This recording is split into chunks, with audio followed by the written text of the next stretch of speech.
Bismillahirrahmanirrahim. Assalamualaikum warahmatullahi wabarakatuh.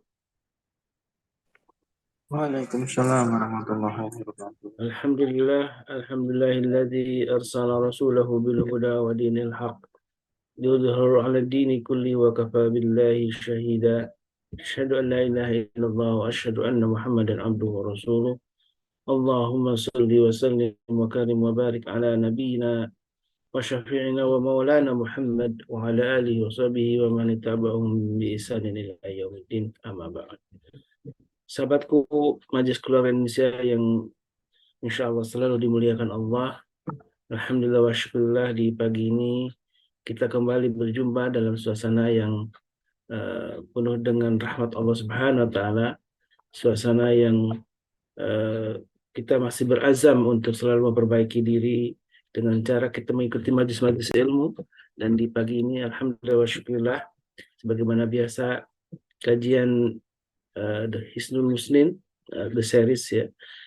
Hisnul Muslim The Series ini sudah memasuki bagian yang ketiga khusus untuk tema tentang sholat. Dan bersama Rasulullah ketika berada di masjid dan bersama Rasulullah sholat. Bagaimana kita mengikuti sholat Rasulullah yang insya Allah akan selalu dijelaskan oleh guru kita Ustaz Dodi Al-Jambari. Salawat dan salam tentu senantiasa dicurahkan kepada baginda kita, Nabi kita, pelindung kita di akhirat kelak nanti, memberi syafaat yang mudah-mudahan kita semua umat akhir zaman ini mendapatkan syafaat dari beliau, bisa berjumpa dengan beliau dan bisa menikmati telaga haud beliau.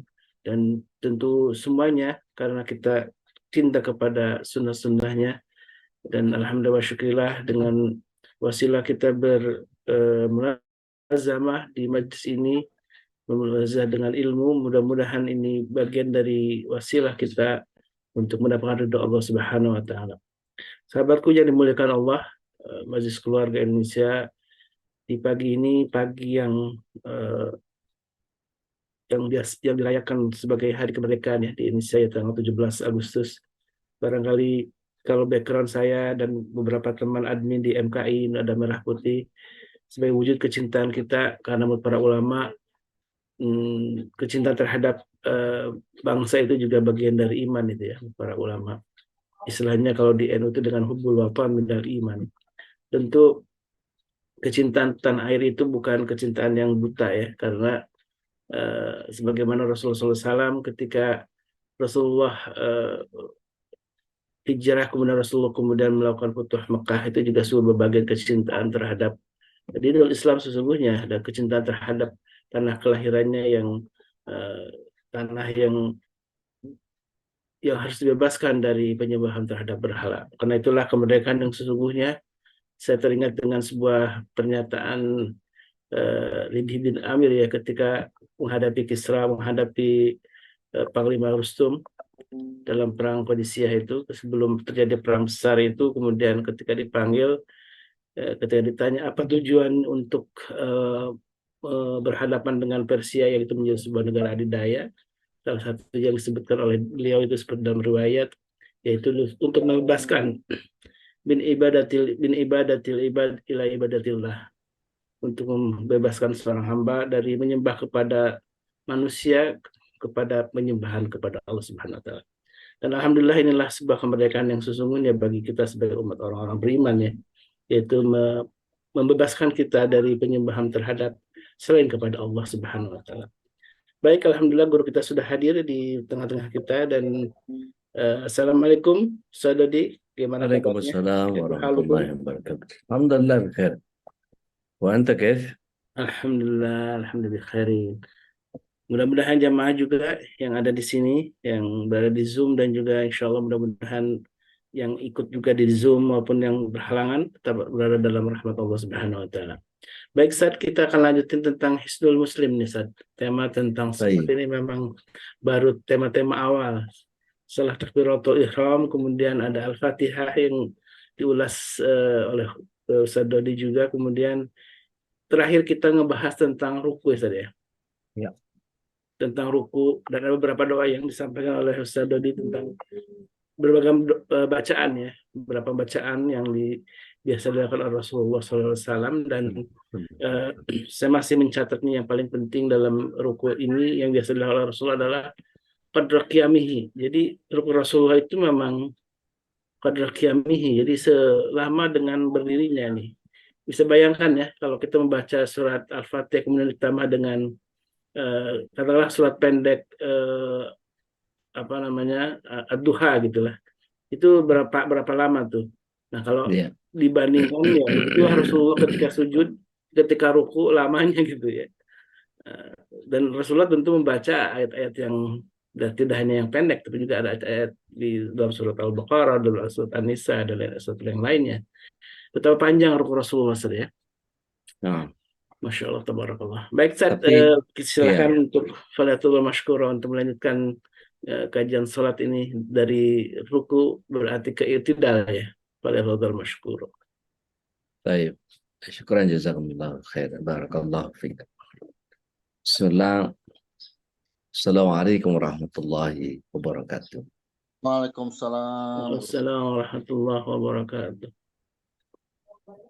Innal hamdalillah nahmaduhu wa nasta'inuhu wa nastaghfiruh wa na'udzu billahi min syururi anfusina wa min sayyiati a'malina. May yahdihillahu fala mudilla lahu wa may yudlil falan tajid lahu waliyyan mursyida. Asyhadu an la ilaha illallah wahdahu la syarika lah wa asyhadu anna Muhammadan abduhu wa rasuluh la nabi wa rasulullah ba'da. Allahumma salli wa sallim wa barik ala nabiyyina Muhammadin wa ala alihi wa sahbihi ajma'in wa ba'd. Bapak Ibu sahabat MKI dimanapun berada, bersyukuran adalah sebuah keniscayaan, dan salawat serta salam semoga senantiasa tercurah ke hadirat Rasulullah SAW, berikut para keluarga, sahabat, dan para pecinta risalah dan syariat beliau hingga akhir zaman. Mudah-mudahan kita yang hadir pada kesempatan pagi hari ini bisa menjadi bagian dari golongan orang-orang yang mendapatkan syafaat beliau kelak di akhirat. Amin. Allahumma. Apakah suara saya terdengar dengan jelas? Jelas Jelas, sekali. Ustaz. Jelas. Alhamdulillah. Alhamdulillah. Tayyib. Dalam sebuah hadis Abu Hurairah radhiyallahu an, Rasulullah SAW ketika sholat, beliau bertakbir saat berdiri, kemudian bertakbir ketika ruku, dan mengucapkan Sami Allahu liman hamidah, yaitu ketika ia mengangkat punggungnya dari ruku. Bab ruku ini masih belum selesai kita tuntaskan, dan ketika beliau melakukan ruku, punggungnya betul-betul sejajar dengan beberapa ulama menyatakan kalau diletakkan secangkir air maka tidak akan tumpah. Berarti flat back, betul-betul lurus. Dan ketika ada isyarah bahwa Rasulullah SAW itu membentang tangannya seperti busur. Jadi ketika memegang lutut itu, menyengkeram lutut itu bukan hanya sekedar memegang lutut, tapi meregang tangannya itu bukan diluruskan, akan tetapi agak sedikit melengkung begitu. Jadi tangannya itu membentuk busur. Jadi ketika dalam peragaan yang saya sudah share, yang aplikasi di Android itu mungkin bisa dilihat bahwa tangannya itu agak membuka sedikit, jadi bukan lurus tapi agak membuka sedikit sehingga didapatkan punggung yang lurus. Ketika tangannya lurus ya, tanpa ditekuk seperti busur panah, maka yang terjadi tangan kita akan sampai kepada bawah lutut. Ya, dan itu tidak benar. Posisi itu tidak benar. Dan kemudian ketika di dalam rukuk itu disuruh memperlama. Masih belum ya?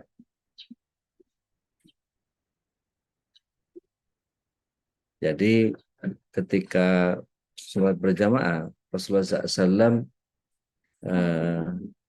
menyarankan bahwa setelah ruku, maka imam melakukan ruku itu, maka Rasulullah SAW bersabda, sesungguhnya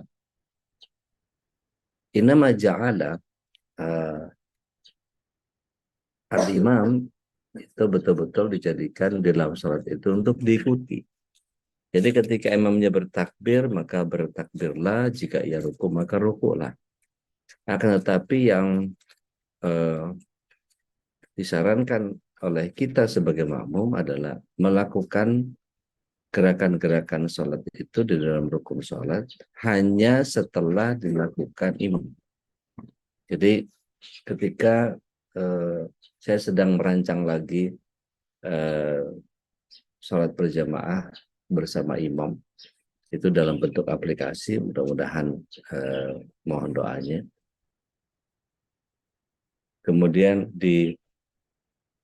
dilakukan ketika imam takbir Allahu Akbar, baru kemudian maklumnya Allahu Akbar.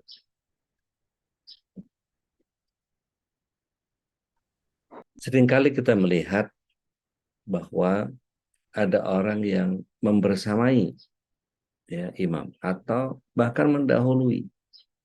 Kelak orang-orang yang seperti ini akan dibangkitkan dalam wajah seperti keledai. Maka janganlah kita kemudian mendahului atau membersamai imam. Dikatakan bahwa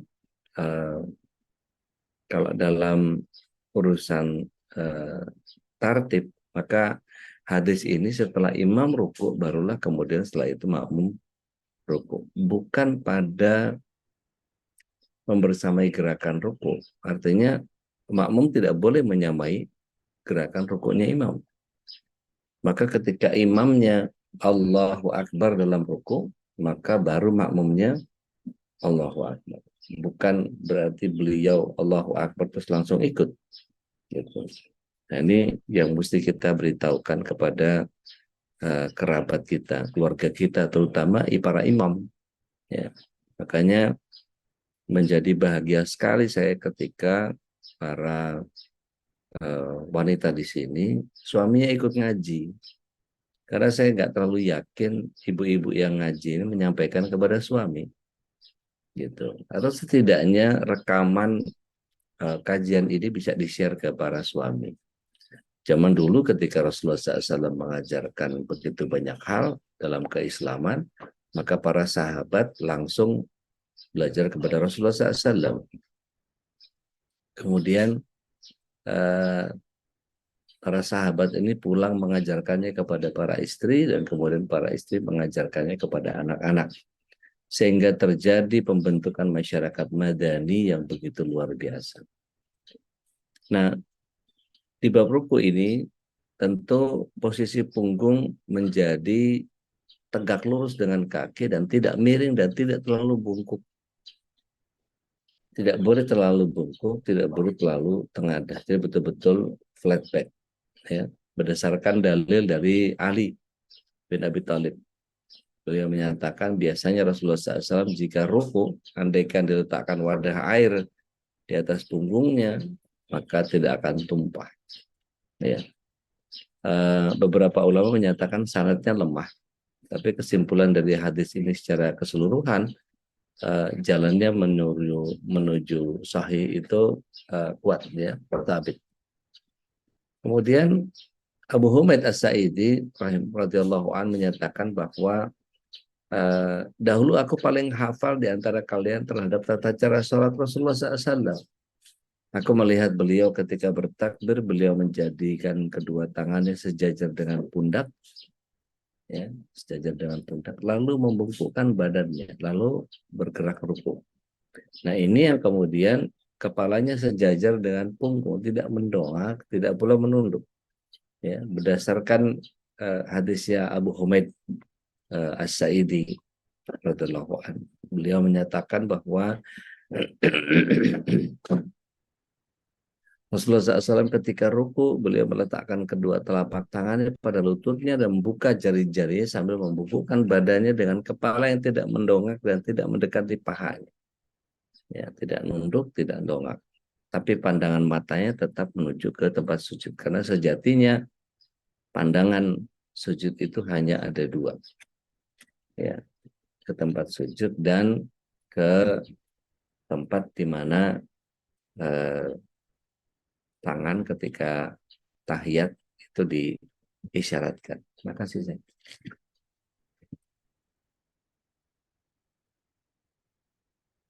Maka kondisi seperti ini, kondisi pandangan terhadap sujud yang demikian, maka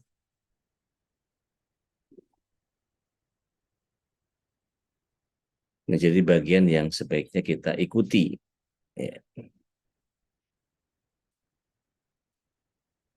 Kemudian Rasulullah SAW ketika rukuk beliau tidak meninggikan, mendongakkan kepala, tidak juga merendahkannya. Ya. Tapi di antara keduanya, jadi tetap kondisinya lurus. Tangan diletakkan di lutut, bukan di paha atau di bawah lutut.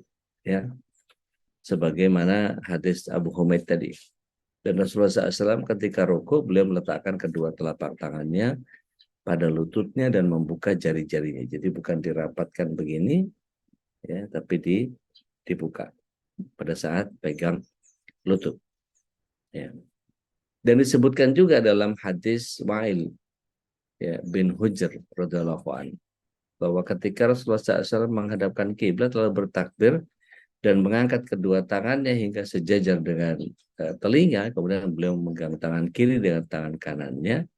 Ketika beliau hendak rukuk, beliau mengangkat kedua tangannya sebagaimana sebelumnya, kemudian meletakkan kedua tangannya di lututnya. Dan jari-jarinya direnggangkan, tidak dirapatkan. Dan Rasulullah SAW meletakkan kedua telapak tangannya tadi pada lututnya dan membuka jari-jarinya. Dan pandangannya ketika ruku, Rasulullah SAW juga sebagaimana pandangan mata dalam sholat, sebagian ulama menganjurkan untuk memandang tempat sujud saja. Ya, mereka berdalil dengan hadis Anas bin Malik. Beliau menyatakan bahwa, ya Rasulullah, kemanakah aku arahkan pandanganku ketika sholat? Maka Rasulullah SAW menjawab, ke arah tempat sujudmu, wahai Anas. Tapi hadis ini dhaif karena ada perawi Ar-Rabi' bin Badr yang statusnya adalah matrukul hadis. Ada juga hadis yang lain yang Rasulullah SAW ketika masuk ke Ka'bah, pandangan beliau tidak pernah lepas dari arah tempat sujud sampai beliau keluar. Artinya kan kalau di dalam Ka'bah itu kan bisa saja menghadapkan kemana saja, karena Ka'bah adalah pusat kiblat kita. Tapi ternyata Rasulullah SAW ketika sholat dalam Ka'bah sekalipun, kemudian wajahnya beliau hadapkan kepada tempat sujud. Meskipun hadis ini tidak ada kekuatan ya di dalam periwayatannya, ini ada masalah dalam hadisnya Amr bin Abi Salamah dari Zuhair. Ini hadisnya bisa dikatakan ma'lul atau bermasalah.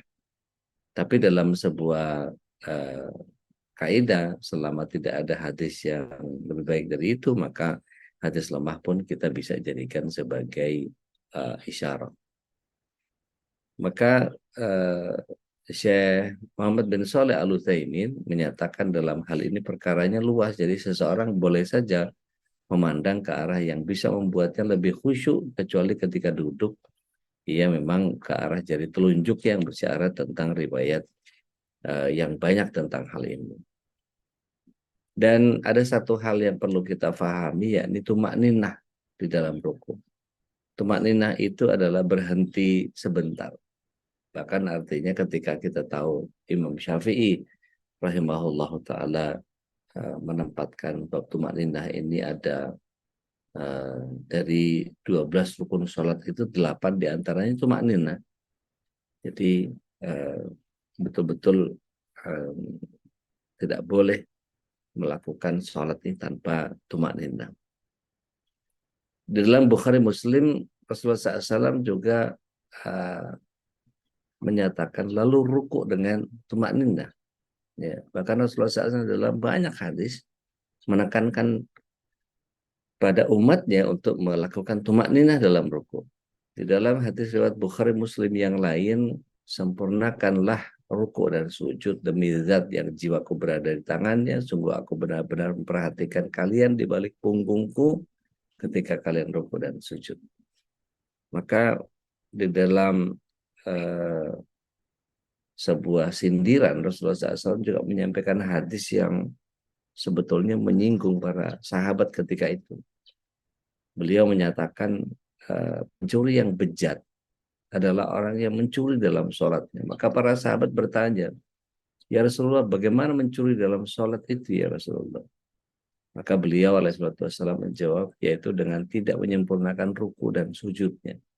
Begitu cepat, begitu singkat, begitu menyederhanakan atau menggampangkan.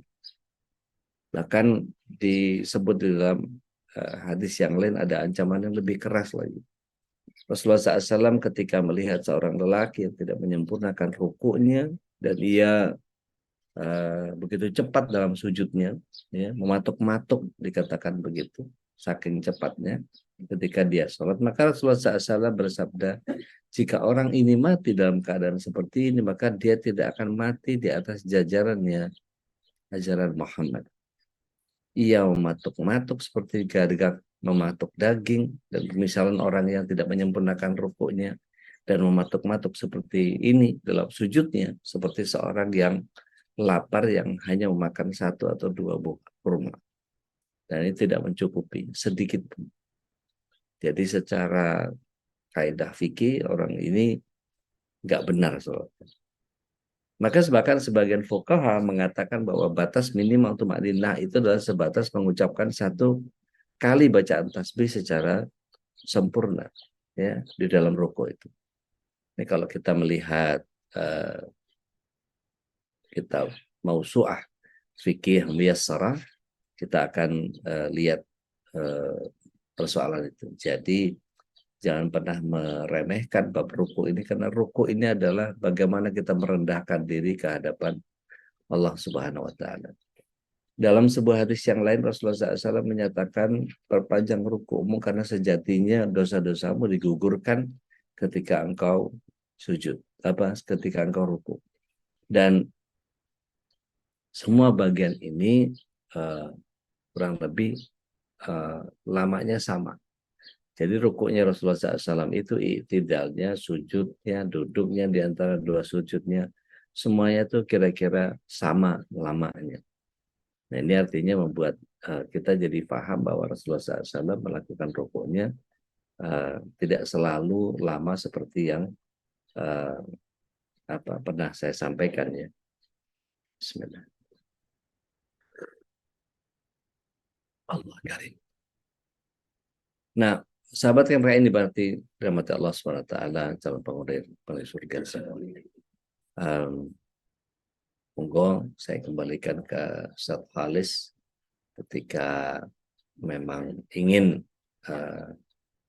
menyela dari apa yang ingin saya jelaskan secara utuh dalam bab ruku ini, karena saya tidak mau buru-buru, betul-betul ingin menjadikan setiap apa yang kita pelajari ini menjadi betul-betul kita fahami. Gitu. Baik, alhamdulillah, masyaallah.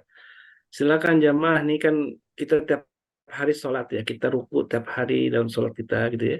Dan kita akan mengevaluasi dari pemaparan Ustadz, posisi ruku ini adalah lurus di atasnya punggungnya, kemudian tangan mencengkeram lutut ya, sehingga posisi tangan ini tidak lurus sebenarnya. Kalau lurus biasanya akan ke bawah sedikit jadinya ya. Itu akan sedikit melengkung gitu saja. Dan itu posisi yang memang diajarkan oleh Rasulullah SAW. Kemudian Rasulullah lama rukunya, silakan. Pun ini udah raise hand nih. Silakan Ya. Bunyi. Baik, Assalamualaikum Ustadz Kholis, Ustadz Dodi. Waalaikumsalam warahmatullahi wabarakatuh. Ya, kalau membahas sholat ini, Masya Allah ya, saya sangat banyak berkepentingan. Jadi untuk sholat, kalau yang berdiri, duduk dan lain-lain, nah itu gimana cara ininya Ustadz, terutama misalnya untuk yang di rumah sakit nih, yang harus sholat dia duduk. Bagaimana mengatur derajatnya itu duduknya antara dia ruku, sujudnya itu seberapa pasnya gitu. Dan juga ketika kita sholat misalnya di pesawat atau di kendaraan. Jadi pasnya itu berapa derajat kemiringan untuk rukunya dan untuk sujudnya Ustadz. Baik, Demikian. baik. Bismillah. Salatu wassalamu ala Rasulillah. Kalau ditanya berapa pasnya derajatnya, berapapun pas aja. Karena berkait dengan apa yang kita lakukan dalam isyarah, perlu diketahui bahwa Rasulullah SAW itu ketika bersafar, beliau sholatnya di kendaraan.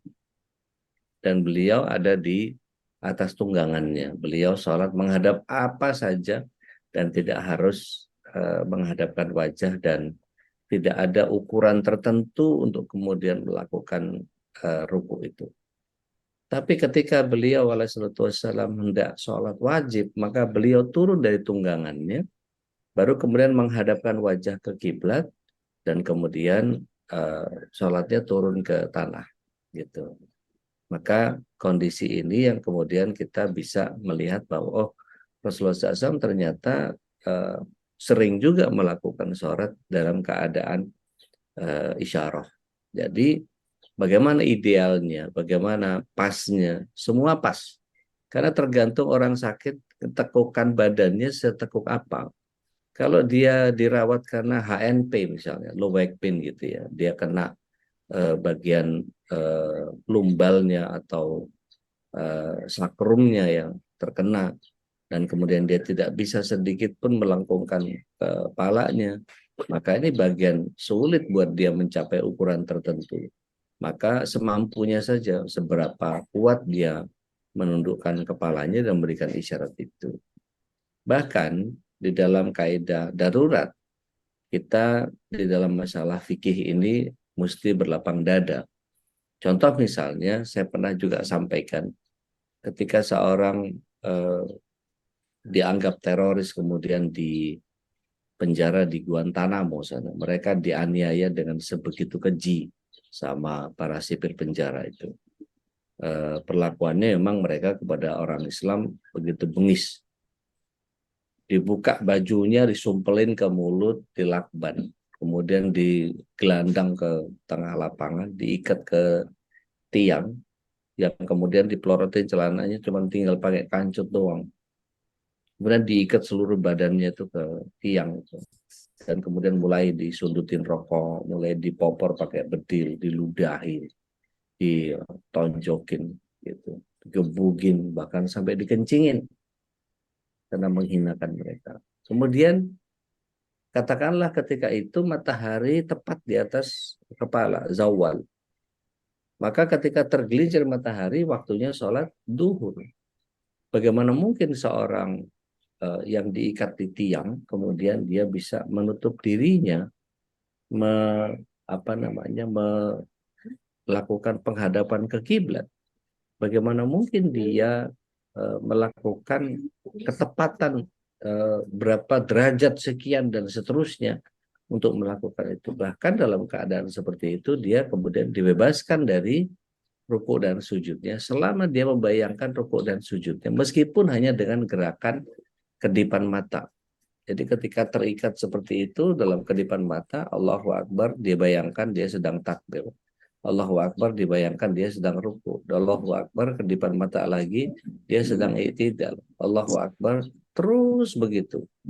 Sampai kepada sujud, sampai kepada bagian di mana ketika dia harus salam, ketika kepalanya sudah terikat semuanya dan lehernya terikat, kepalanya terikat dengan tiang dan nggak bisa ngapa-ngapain dalam kondisi seperti itu, Dia hanya bisa bersalam dengan melirikkan matanya saja ke kanan dan melirikkan matanya ke kiri dia bersalam. Maka yang demikian adalah sah. Ya. Begitu pula ketika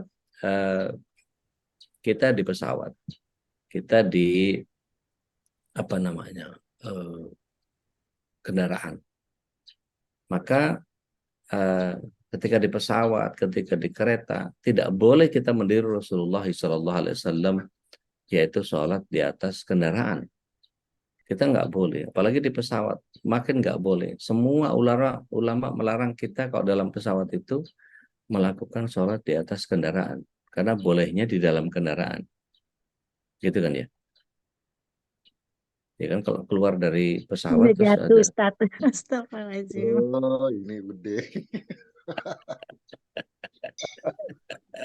Tiba serius. Tiwas aku bingung kok gak oleh pesawat jarune oleh opo. Jatuh. Lontolan.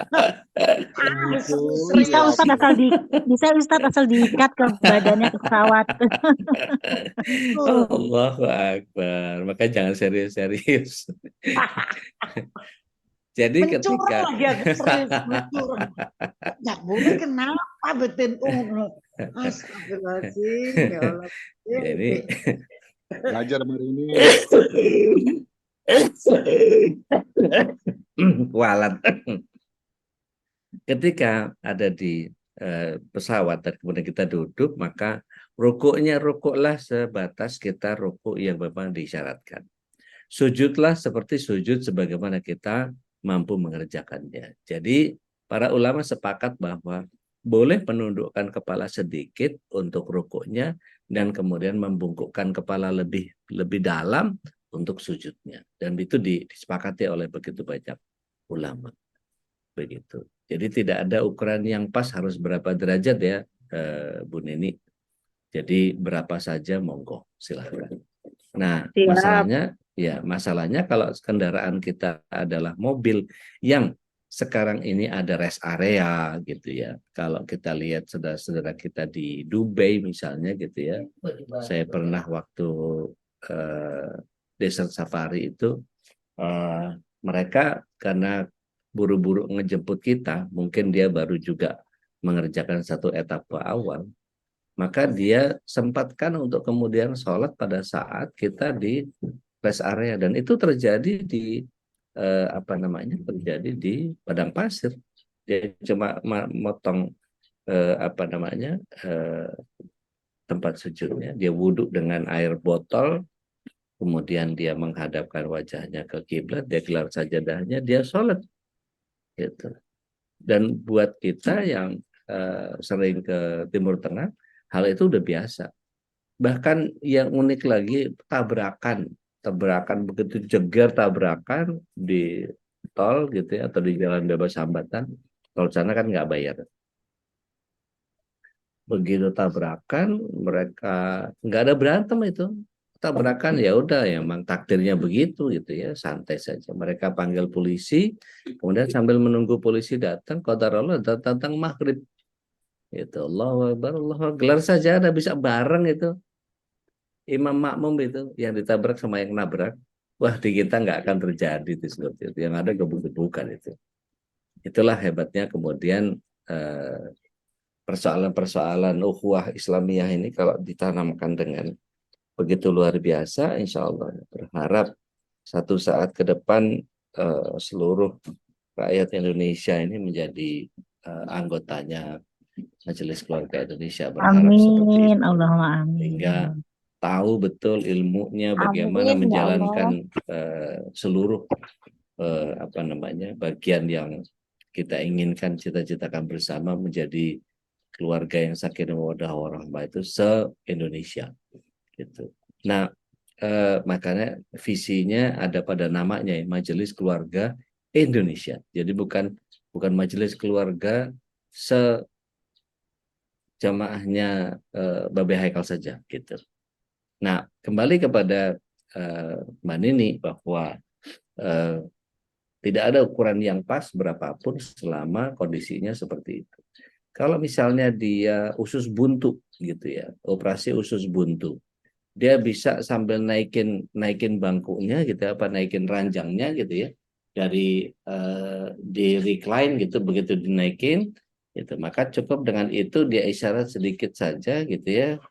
Maka kalau dia terlalu nunduk maka sakit itu di perutnya itu, bekas jahitannya. Begitu juga dengan kondisi yang lain. Kalau misalnya saya waktu COVID kemarin berusaha untuk sholat di ranjang, tapi begitu udah mulai nyaman bisa berdiri dan seterusnya, ya saya turun ke lantai. Tapi karena masih guncang, masih gontai, dan masih gamang berdiri itu, maka ditahan dengan kursi oleh anak saya ya. Mau nggak mau saya nggak bisa memaksakan diri untuk duduk sujud ke bawah, tapi dalam berdirinya saya coba untuk tetap berdiri. Ruku, habis itu duduk baru menundukkan tubuh semampu saya untuk ruku, dan kemudian memperdalam posisi tekukan badannya untuk menggantikan sujudnya. Begitu kurang lebih, wallahu a'lam bishawab. Umu Winona silahkan. Bismillahirrahmanirrahim. Ustadz, Afwan, bahas yang kemarin Ustadz yang tentang sholat lirih itu loh, Ustadz bicara apa bacaan kalau misalnya kita berjamaah, katanya cuman yang didengar cuman kuping kita, itu gimana ya Ustadz? Kalau kita Baik.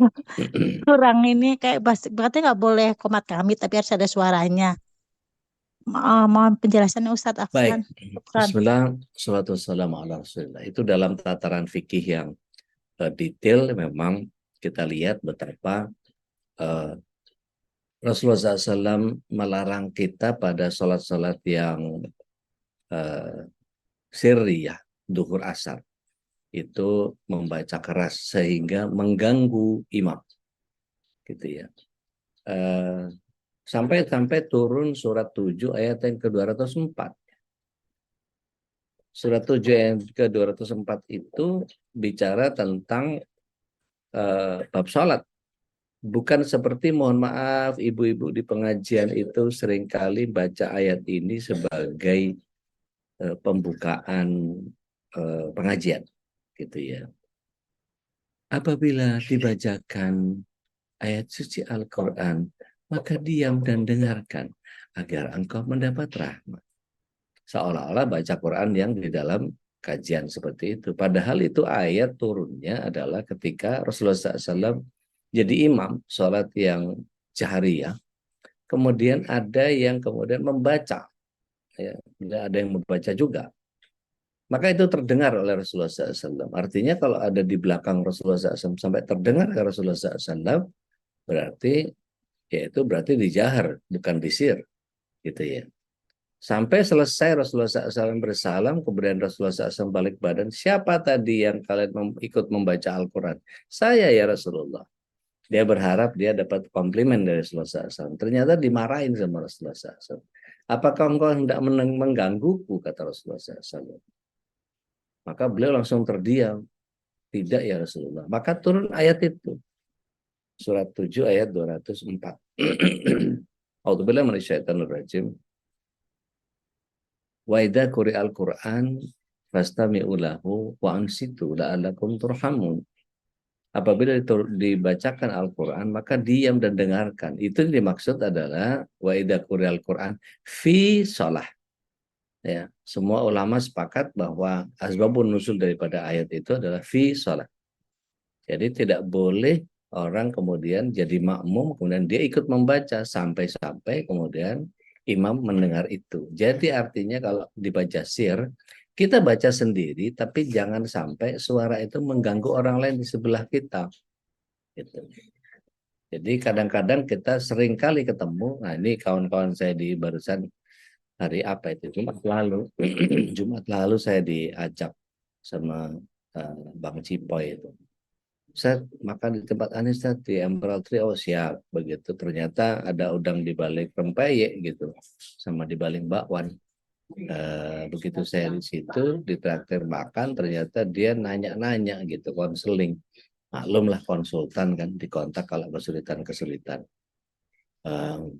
Begitu datang ke tempat beliau ditanya, Ustadz, saya ketemu sama orang yang mengganggu sholat saya. Maka saya sampaikan ayat tadi. Maka sampaikan kepada dia, sejak begitu Rasulullah SAW mengatakan, apakah kau hendak menggangguku, dan turun ayat itu, maka sejak itu kata Abu Hurairah radhiallahu anhu, tidak ada lagi sahabat yang membaca ketika di jahar. Gitu. Tapi ketika di sir pun beberapa ulama menyatakan jangan dikeraskan sampai itu tergolong sir. Artinya qomat kamit yang sampai kita mengeluarkan suara sendiri. Contoh misalnya. Imam membaca keras, sementara kita juga membaca Al-Fatihah juga gitu ya. Maka penuhi kaidahnya.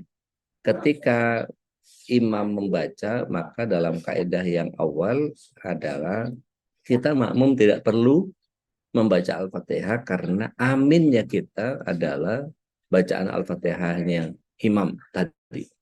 Jadi dalam salat yang jahriyah, subuh, maghrib, isya, ketika imamnya membaca waladhdallin, maka kita jawab dengan amin. Itu sudah mencukupi seperti sebagaimana kita membaca Al-Fatihah.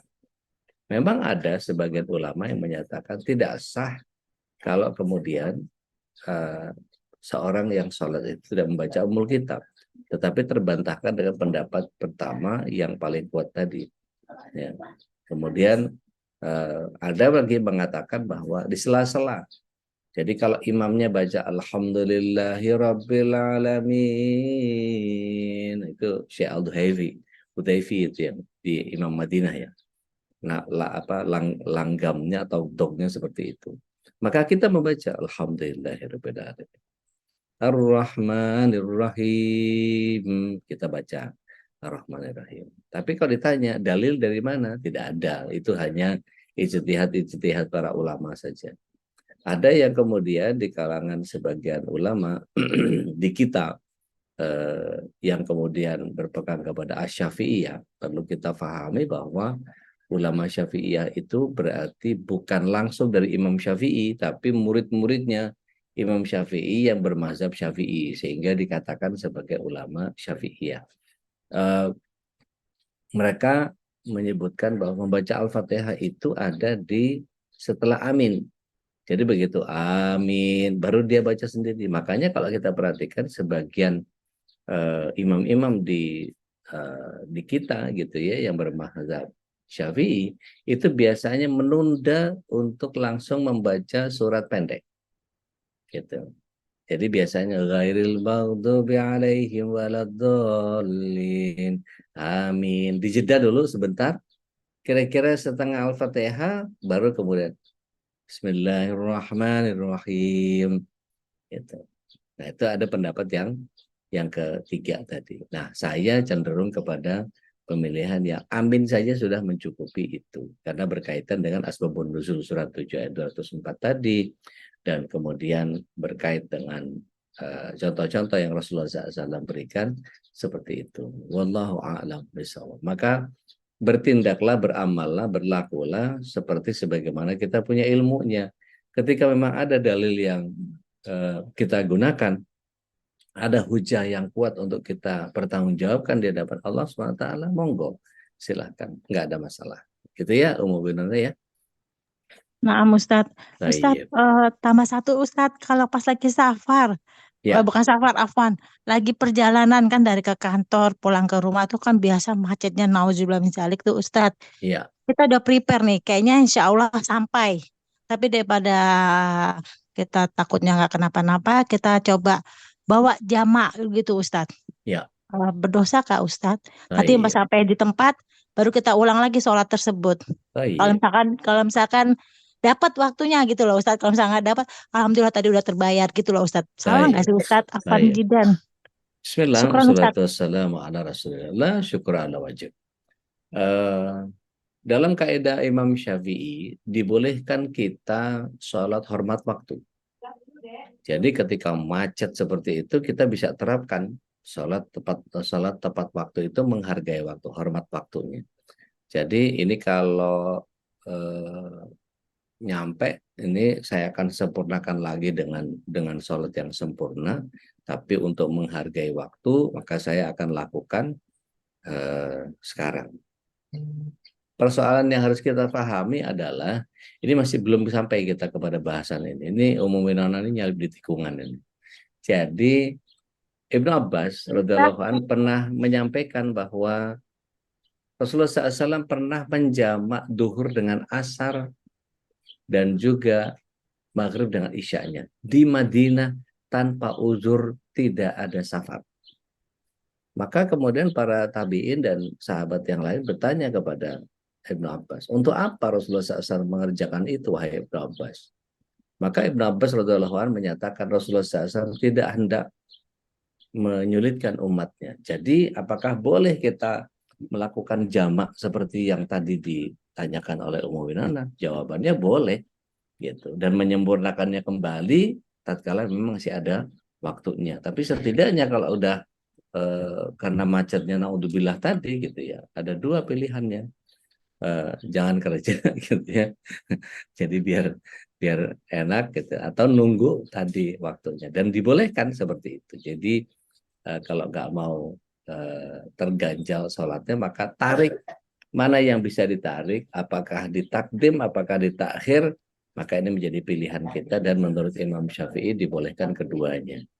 Ima duhurnya tarik ke asar, atau asarnya tarik ke duhur, atau dari maghribnya ditarik ke isya, atau isyanya tarik ke maghrib, gitu ya. Jadi boleh keduanya dan itu diperbolehkan. Tapi ulama menyatakan ada 3 syarat untuk orang melakukan jamaah. Yang pertama, lakukan berjamaah. Yang kedua, lakukan di masjid. Yang ketiga, tidak boleh lazim. Jadi kalau misalnya kita bicara tentang tiga-tiganya diutamakan, maka lebih bagus. Tapi setidaknya pilih satu. Kalau toh nggak bisa berjamaah, nggak apa-apa. Tapi lakukan di masjid. Kalau nggak bisa berjamaah, nggak bisa di masjid, minimal nggak lazim, gitu. Jangan apa-apa baru sampai Senayan City udah jamaah, baru sampai Plaza Senayan udah jamaah, gitu. Jangan, gitu. Jadi jangan, Islam ini gampang, tapi jangan digampang-gampangin, gitu. Itu Artinya, maksud Ana kalau nasib kita naik kereta api Ustadz, kalau naik mobil iya, mah berhentiin aja Ustadz iya, sembarangan. Masuk gedung betul, ya Ustadz ya. Masuk gedung betul, ada masjid. Syukuran Ustadz. Afwan betul. loh Ustadz Afwan, karena barakallah. tiap Labas. hari Ustadz. Tiap Labas, hari. labas, barakallah. Jazakallah Baik. khairan. Wakadzalik, Di barakallah. chat ada tambahan pertanyaan nih dari Iya, Mbak Reni Reni. Wijayanti Depok. Hmm. Bagaimana kalau bacaan imamnya menurut kita yang sudah belajar tahsin ada bacaan yang kurang pas? Nah, luar biasa ini, kalau ada hadiah bisa saya kasih, dari panitia mungkin bisa kasih hadiah ke Bu Reni nih, ke Bu Reni Wijayanti, kasih iPhone 14 Pro ya, dalam bentuk brosur ya, nanti dikirim gambarnya ya Bu. Jadi ini katanya mau hadiah umroh tuh. Ketemu di Madinah atau ketemu di Tanim. Jadi Bu Reni, Masya Allah, ini jawabannya bagus. Pertanyaannya bagus. Jadi bagaimana kalau bacaan imamnya menurut kita yang sudah belajar tafsir ada bacaan yang kurang pas? Maka pilihannya 2. Kita boleh terus berimam kepadanya, atau kita boleh munfarid tanpa harus keluar dari jamaah. Gitu. Tapi saran saya, ini enaknya orang berjamaah. Dalam kitab Durrah, Nasihin, itu ada malaikat rahmat yang kerjaannya memang mencari orang yang sholat berjamaah. Kemudian begitu menemukan orang yang sholat berjamaah, meskipun cuma berdua, maka kemudian Allah SWT akan menerima salah satu dari sholat keduanya. Dan kemudian malaikat ini tugasnya adalah menyetarakan sholat di antara keduanya sampai saling katrol. Jadi kalau yang satu yang khusyuk, yang satu dibikin khusyuk juga hitungannya, dinilainya. Kalau yang satu enggak tumaknina, disamakan tumakninahnya. Yang satu enggak tertib, dianggap tertib. Yang satu kurang tartil, maka dianggap tartil, dan seterusnya. Sehingga enaknya kita sholat berjamaah itu adalah ada penyetaraan. Jadi nilai yang jelek-jelek ini semua dikatrol. Buat kita yang malas-malas, buat kita yang jelek-jelek bacaannya, buat kita yang nggak tumanina apa segala macam, kumpul di masjid berjamaah mendapatkan pahala sempurna dari bagian yang kemudian kita dapatkan 27 bila duhur asar maghrib, 59 bila isya, dan 119 bila subuh. Gitu ya. Maka kemudian hal itu dikalikan banyaknya orang, dikali lagi kemuliaan tempat. Bayangkan kalau kita di Masjidil Haram gitu ya, itu sudahlah orang yang sholat jutaan gitu ya, dikalikan 100.000 karena Masjidil Haram gitu ya, atau kali 1.000 ketika di Nabawi, maka kemudian kita bisa dapatkan dikalikan begitu banyak orang, masih dikalikan 27 untuk maghrib, duhur, dan asarnya, dan isyaknya 59 dan subuhnya 119. Allahu Akbar. Gitu. Masya Allah banget itu kalau kita bisa melakukan itu. Nah ini yang kemudian ketika diminta kita untuk melakukan seperti yang Mbak Rani Wijayanti tadi sampaikan. Jadi boleh pilih ya, kita mau munfarid ya tanpa keluar jamaah, tapi terus saja, tapi kita berniat untuk sholat sendiri boleh. Tapi tadi kalau kita bertahan sampai akhir, enggak apa-apa, bacaannya kurang pas, toh saya belajar tahsin, insya Allah saya kalau toh lebih berpahala, ternyata ada orang lain lebih bagus lagi, ternyata pahalanya dikaitkan dengan dia, maka semua orang disetarakan dengan itu, baru dikalikan 27, baru dikalikan banyaknya orang. Dan kata Ibnu Mas'ud, antara 1 ke 2, 2 ke 3, 3 ke 4, sampai 27 yang dikatakan duhur asar maghrib itu masih di jeda antara 500 tahun. Jadi orang yang sholat duhur asar maghrib berjamaah di masjid, dia akan mendapatkan pahala 13.500 tahun lebih tinggi urusannya, derajatnya, ketimbang orang yang tidak mau sholat ke masjid. Gitu, Masya Allah. Gitu ya Mbak Reni ya. Ya. Itu kalau gitu Afan Ana tanya yang berhubungan Ustadz bilang tadi, kalau yang sholat di Ini masjid coba dulu bagaimana Bu nasib? Umu Winona, maaf ya. Bukan Soalnya nanti ada lagi cuman yang ini di tadi, chat. Nanti bukan lanjut Ustadz, ya. Mohon maaf bukan ya. nasib yang perempuan gimana ya sholat di masjid gitu aja Ustadz. Iya, Kan iya. Ustadz Nanti tadi bilang 13.000. maaf Bu, kita lagi lihat dulu yang chat ya Ibu. Mudah-mudahan nanti kita kasih waktu lagi. Silakan Bu, ini ada tadi dari Bu Reni, kemudian ada juga chat dari Bu Reni Jaisman nih. Kalau jamaahnya di mobil boleh Ustaz? Baik, menjamak sholat dilakukan di mobil boleh. Ketika seperti kasus Brexit waktu itu ya, mau keluar dari Brebes itu nggak bisa keluar sampai orang kehabisan bensin segala macam, itu tragedi tahun berapa itu? 2000 berapa itu? Dalam keadaan yang itu luar biasa banget itu. Nah yang begitu dibolehkan? Boleh. Ya, kita nggak bisa turun. Tapi kalau macet banget begitu, rasanya adalah kita nyiapin kalau di mobil tinggal keluarin sajadah gitu, kita sholat aja di samping mobil itu karena macet banget kan, kita keluar aja gitu. Boleh juga gitu. Tapi kalau kondisinya panas banget gitu, nggak kuat kita, maka di dalam kita duduk seperti itu dibolehkan. Kondisinya darurat ya. Wallahu a'lam. Bisawab. Ya, lanjut tadi ada tambahan dari Ummu Winona nih, ada di chat Ustaz. Ya. Bacaan Fatihah di ayat terakhir itu bagaimana? Setahunya itu lanjut, tapi ada yang berhenti. Itu bagaimana? Iya, kalau yang lanjut kan ya memang seperti itu harusnya ya.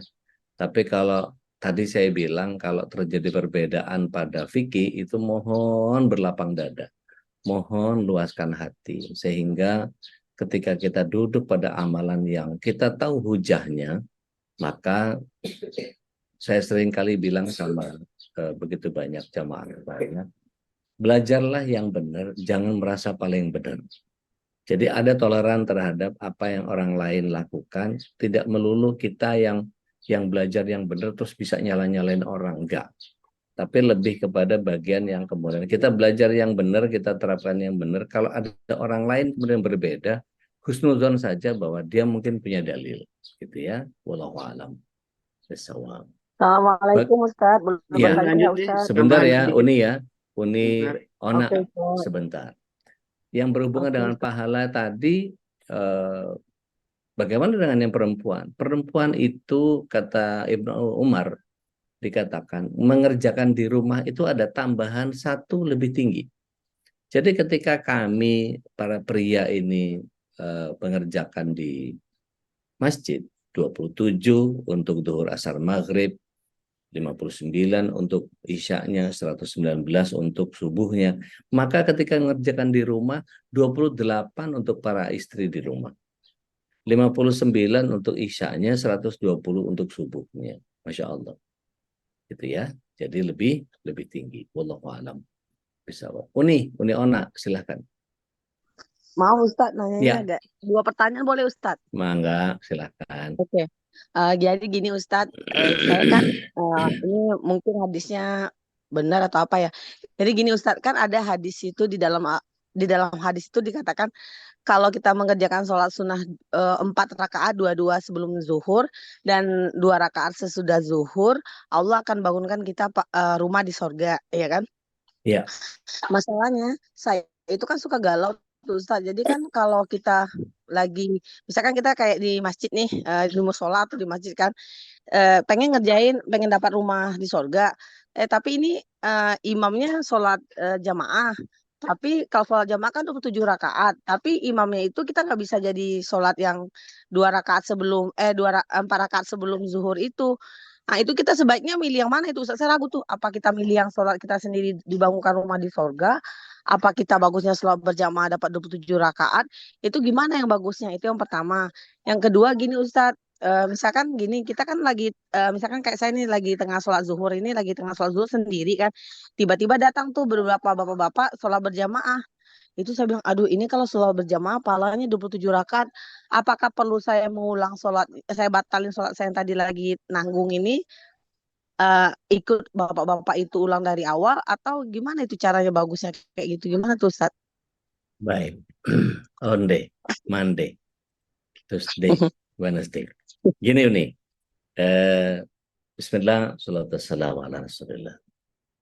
Memang betul bahwa Rasulullah SAW menyatakan dalam hadis riwayat Tirmidzi, arba'a raka'atin qabla salatul duhur wa raka'atin ba'daha.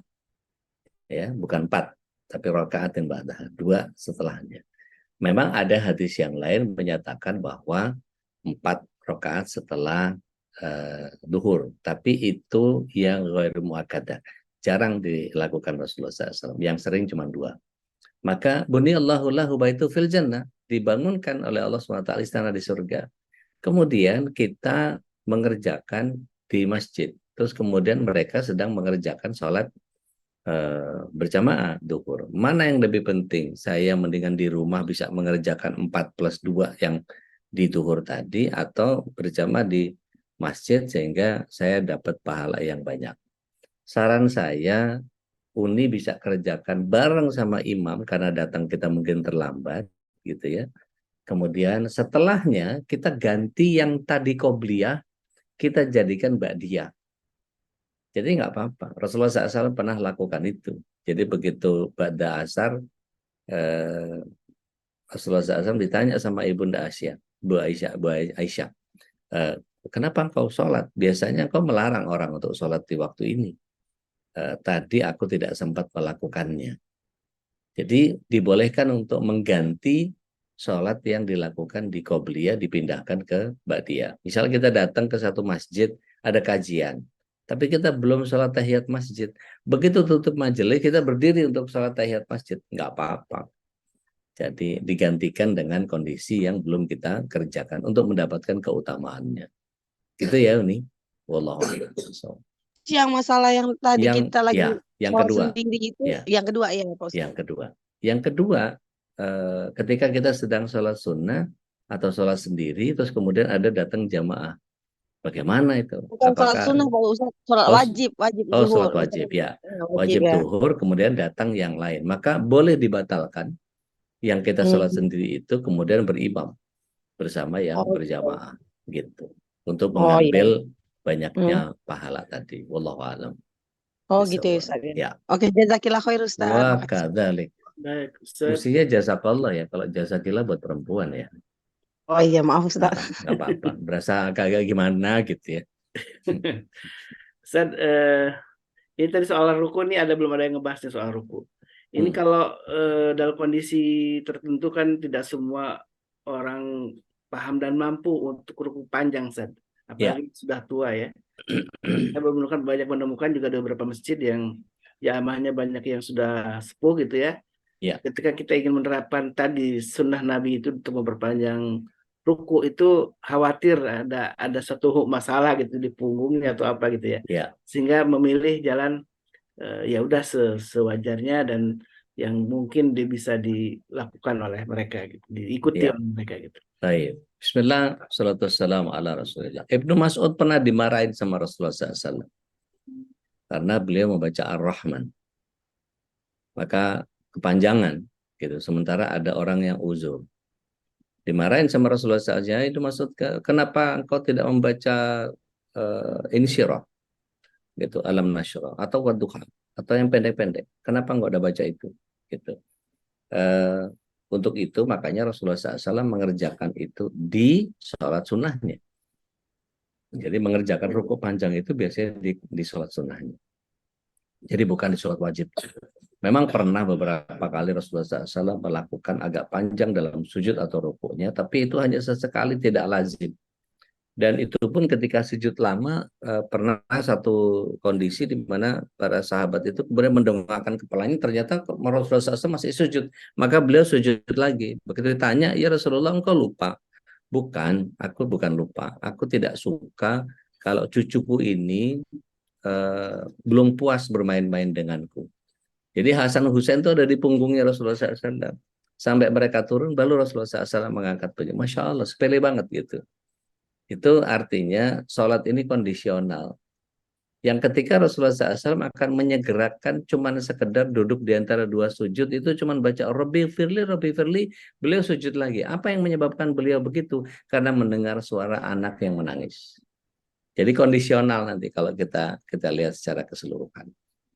Gitu. Wallahu a'lam bishawab. Jadi yang dilakukan pada saat sholat sunnah yang dipanjangkan antara ruku dan sujudnya. Maka Ibunda Aisyah menyatakan jangan tanya Rasulullah SAW sebagus apa sholatnya gitu ya. Wallahu a'lam bishawab. Baik, Ustaz. Bu Reni untuk tema iftiros nanti ya, belum sampai nih babnya nih. Baru kita Iki selak bertahap. kesusu ae wong iki. Ate nang ndi sih? Iya. Iya, Oke, Bu Sri. Mbak Reni nanya soal duduk iftiras, duduk yang disyariatkan. Iya. Nanti kita bahas di berikutnya ya, Mbak Reni ya. Mangga silakan Bu Sri. Silakan Bu Sri. Assalamualaikum warahmatullahi wabarakatuh. Waalaikumsalam warahmatullahi wabarakatuh. Masih di Jogja, Bu? Masih Pak Ustadz. Silakan, Lagi silakan. kedinginan Pak Ustadz. Masya Allah, Masya Allah. Ya Gimana, Pak Bu? Ustadz mau tanya ini kalau sedang ruku, kepala kita tuh sejajar dengan badan kita, konsekuensinya mata kita tidak di tempat kita sujud begitu, Iya. jadi di tengah gitu. Iya. Saya pernah juga baca atau ini gitu, jadi kita tetap matanya di tempat sujud itu efeknya beda rasanya di punggung gitu kalau kita ngelihatnya tetap ke tempat sujud dibanding kita meratakan kepala kita dengan punggung kita. Itu sebenarnya yang betul seperti apa Pak Ustadz? Baik. Penjelasannya. Bismillah, salatu wassalamu ala Rasulillah. Kan kata Rasulullah SAW, Sallu kama ra'aitumuni usolli. Salatlah kalian seperti sebagaimana melihat aku sholat. Sedangkan dari hadisnya Abu Humaid yang tadi saya bahas, Rasulullah SAW tidak mendongakkan kepalanya, tidak menundukkan kepalanya, tapi beliau lurus saja. Tidak sulit bagi kita insya Allah ketika kita meluruskan kepala kita, tapi pandangan mata kita lirikkan ke tempat sujud, dan itu tidak berbeda beberapa derajat insya Allah. Gitu. Jadi lirikkan saja pandangan mata kita yang ke tempat sujud, bukan menengadahkan kepala sedikit, ya. Tapi Rasulullah SAW meluruskan dan memandang tempat ke arah sujud. Bahkan ketika beliau sholat dalam Ka'bah pun Rasulullah SAW melihatnya ke tempat sujud. Wallahu a'lam. Bisa, gitu ya, Bu Sri ya. Ya. Terima kasih Pak Jadi Ustadz. lirikan matamu ke tempat sujud gitu kira-kira. Oke Pak Ustadz, jazakumullah khair Pak. Kadzalik barakallah. Baik, silakan. Masih ada yang lain? Silakan di chat ada Ibu Santi, Ibu Sarti. Sarti ya. Kalau baca Al-Quran apabila ada pahalanya dia peruntukkan untuk layarham kedua orang tua, untuk layarham suami. Maaf, yang mana lebih afdal antara orang tua dan suami? Terima kasih atas pencerahannya. Bismillah, salatu wassalamu ala rasulillah. Kalau para istri itu hierarkinya adalah suami baru orang tua. Tapi kalau kita sebagai suami, orang tua gitu, baru Rasul, baru dan seterusnya. Jadi hierarkinya begitu. Kalau istri, suami, orang tua. Tapi untuk soal ketika para orang yang terkasih dalam hati kita ini sudah wafat pendahului kita, maka tidak mengapa kita sampaikan pahala bacaan Al-Quran kita atau wakaf yang kita menjadi bagian yang kemudian kita ingin semua bagian itu tersampaikan kepada beliau, Allah yarham. Maka sampaikan dengan satu bacaan itu, ya Allah, ini saya hadiahkan kepada suami dan kedua orang tua saya, Allah yarham, gitu. Kemudian boleh sertakan dengan Allah maghfir lahum warhamhum wa'afim wa'fu anhum wa akaduzulah wa masih bekedahum wa nawir kuburahum, atau doa-doa yang lain, gitu. Itu ya Bu Santi ya, insyaallah. Baik, alhamdulillah. Dan dalam sholat sunat kan kita bisa sambil membaca mashab ya, kalau kita ingin sambil tilawah gitu ya. Ya. Sebagaimana dilakukan oleh Bunda Aisyah gitu ya Ustaz ya. Ya. Dan alhamdulillah kita kalau tidak ada mushaf di rumah bisa juga pakai handphone saat sekarang ini, alhamdulillah di MKI punya MKI web itu ada mushafnya. Nah, betul. Jadi betul. Tinggal buka, klik keluargaindonesia.org, itu lihat ada menu mushaf Quran. Nah, ini tinggal diklik. Jadi jamaah kalau yang ingin sholat agak panjang gitu ya, dalam sholat sunnah tentunya ya, sambil membaca mushaf tapi dalam handphone itu silahkan, itu bisa ya. Tinggal ngeklik keluargaindonesia.org. Jadi alhamdulillah MKI punya web, dan web itu ada mushaf Qurannya. Masya Allah. Ini Mbak Rina terjadi yang nanya tadi, bukan Mbak Reni. Ini adiknya Mbak Reni. Oh gitu, Mbak Rina. Baik. Jadi nanti bahasannya baru sampai ruku nih ya Mbak. Itidal aja belum ini, pelan-pelan, alon-alon. Baik. Nah, Ustadz Afwan tadi bahas tentang Ustadz boleh baca dengan pakai handphone, itu sah ya Ustadz? Bagaimana caranya Ustadz Afwan? Ya, ketika kita buka dulu aplikasi Qurannya, maka kemudian kita mulai sholat. Misalnya kalau kita punya kantong, kita kantongin dulu, kita sholat, habis itu kita keluarin si mushaf di HP-nya itu, tapi kebuka dulu. Tapi sebisa mungkin kalau saya sarankan dimatikan flight mode-nya, ya, dinyalakan flight mode-nya. Jadi begitu di flight mode tidak akan ada notifikasi HP atau yang lain-lain gitu ya. Ada notifikasi WA, ada notifikasi macam-macam. Kita di MKI juga lumayan tinggi itu trafficnya. Sebentar chatting, nanti nggak fokus sama bacaan Qurannya, kita malah baca WA atau YouTube atau apapun yang kemudian muncul di notifikasi. Jadi menggunakan itu kalau mau pakai iPad atau sejenisnya juga nggak ada masalah. Atau kita bawa mushaf gitu ya, kita bawa mushaf gitu, terus kemudian kita pakai mushaf gitu, terus kita buka gitu ya, kita baca aja selama di ayat yang kita butuhkan itu, dan kemudian pada saat ruku, pada saat sujud, dan kita bisa lakukan seperti itu. Wallahu a'lam. Afwan, itu kan banyak gerak Ustadz. Iya, nggak apa-apa. Oh, syukran Ustadz. Banyak gerak yang dikhawatirkan oleh begitu banyak orang, seperti di kitab Bulughul Maram itu hadisnya lemah, sehingga kan dikatakan tidak boleh lebih dari 3 gerakan gitu ya. Padahal sebetulnya kalau kita lihat beberapa sunnah-sunnah Rasulullah SAW mengerjakan gerakan di luar sholat itu, ternyata ada bagian yang diharuskan, ada bagian yang dibolehkan, ada yang dilarang, ada yang dimakruhkan. Contoh ketika sholat seorang laki-laki kemudian membelai jenggotnya, ini makruh gitu ya. Kemudian buat para wanita yang ketutup tempat sujudnya sama mukenanya, maka ini juga harus dipindahkan, gitu kan ya, harus dibersihkan dari apa yang membersamainya. Kemudian ketika ada orang yang kita jadikan sutroh, ternyata dia meninggalkan tempat duduknya karena dikiranya sudah selesai, maka kita boleh bergerak mencari meskipun beberapa langkah ke depan atau ke samping untuk mencari sutroh, dan itu dibolehkan. Nanti insya Allah kita detail bahas di bab sholat yang lain. Wallahu a'lam. Oh, nah Ustaz. Baik. Syukran Bu- Ustaz. Afwan. Tadi Bu Rina Jayusman ya. Ya. Tadi Bu Reni ya. Ada pertanyaan tadi Ya. soal membaca Al-Quran lihat handphone itu apakah boleh juga dilakukan ketika sholat wajib itu? Enggak. Sholat wajib enggak. Sholat wajib dapat yang mudah. Hafalin aja yang mudah. Bisanya cuman Al-Fatihah doang, Al-Fatihah aja cukup. Gitu. Bisanya Al-Ikhlas aja cukup. Gitu. Tapi kalau untuk sholat sunnah kita pengen nambahin murojaah, pengen nambahin hafalan, kita udah hafal cuman pengen jagain itu aja boleh, nggak apa-apa, insya Allah. Mas Elo, monggo. Udah mau tanya soal bab Mangga. ruku masih. Bab Itu kalau mau tanya dalilnya kalau misalnya ruku kita itu tangannya sampai ke bawah, Ustaz, sampai ke mata ke bawah mata lutut. kaki itu. Iya, Oh, iya, jauh iya. sampai ke mata Iya. kaki itu gimana? Tetot, salah. Oke, baik. Karena Rasulullah SAW hanya menggenggam bagian lutut. Makanya saya bilang tadi kalau rukunya, kalau kita lihat, mohon izin ya.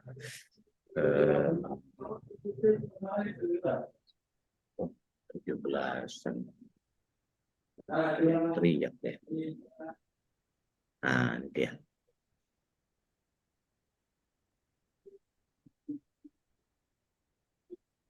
Gini Mas, posisinya. Jadi tidak boleh terlalu yang sebelah kanan, tidak boleh terlalu yang sebelah kiri. Jadi kursor saya kelihatan nggak nih?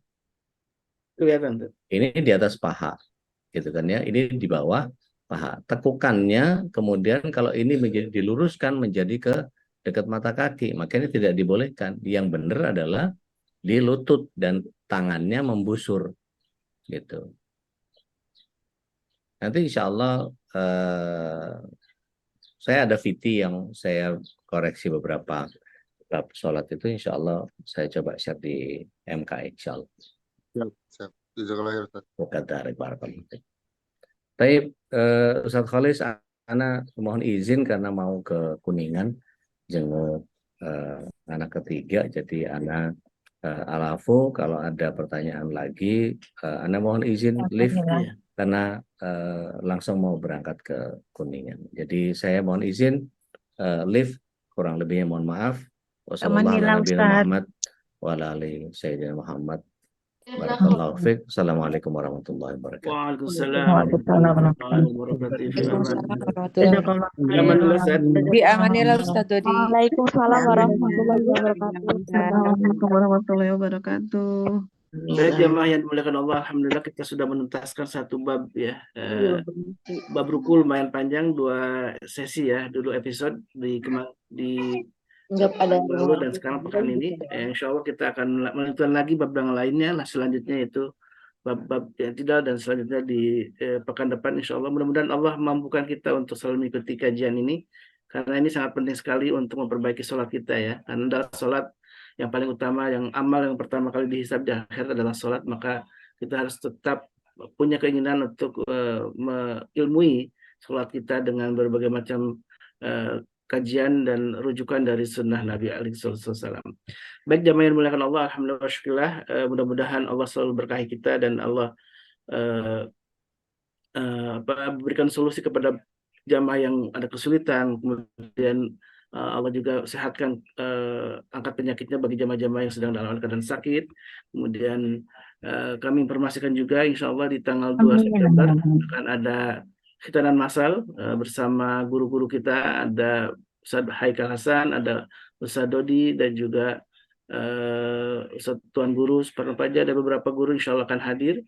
Kita bisa silaturahim di tanggal 2 September ini selain acara khitanan juga ada juga tablik akbar, ada juga kisah berhikmah dari Ustaz Dodi, dan insya Allah ada bazar juga. Dan kami undang sekalian nih jemaah untuk hadir di acara tanggal 22 September, dan informasi tepatnya insya Allah akan kami share di grup ya. Silakan bagi jamaah yang belum gabung di Majelis Keluarga Indonesia, tinggal menghubungi Dr. Vicky ya, untuk bisa memberi yang nanti insya Allah akan di invite di grup Majelis Keluarga Indonesia. Dan Bu Darmi ada yang disampaikan sebagai informasi tentang khitanan masal? Sementara ini Ustadz ya, paket masih 96 dari 200, tadi Dr. Vicky sudah nge-share tuh. Jadi kita masih kurang 104 lagi ya. Mudah-mudahan pada waktunya ya, sesuai target. Alhamdulillah. Jadi selain khitanan masal ada baksos ya Bu Darmi ya. Jadi bakti sosial ini khusus kita berikan untuk kaum duafa gitu ya. Dan ada 200 paket yang sudah kita rencanakan. Isinya ada beras, ada buku ya ini ya Bu Darmi ya. Ada apa lagi Bu Darmi? Beras, buku, Al-Quran. Ada Al-Quran, bisa Al-Quran gitu ya. Ada beberapa yang sudah tercukupi, tapi juga masih ada yang juga yang belum. Dari target 200 paket, baru 9 paket yang terpenuhi secara utuh gitu ya. Dan kami bisa ada peluang nih untuk jamaah yang dimuliakan Allah untuk ikut berbagi dengan saudara-saudara kita di acara khitanan masal dan bakti sosial Majelis Keluarga Indonesia.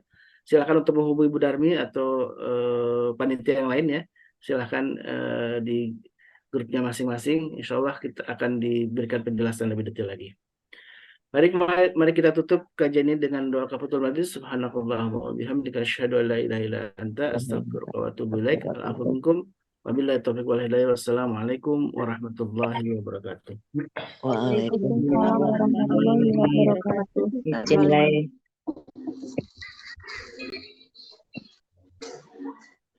Allahumma arhamna bil Qur'an waj'alhu lana imaman wa nuran wa hudan wa rahmah. Allahumma zakkirna minhu ma nasina wa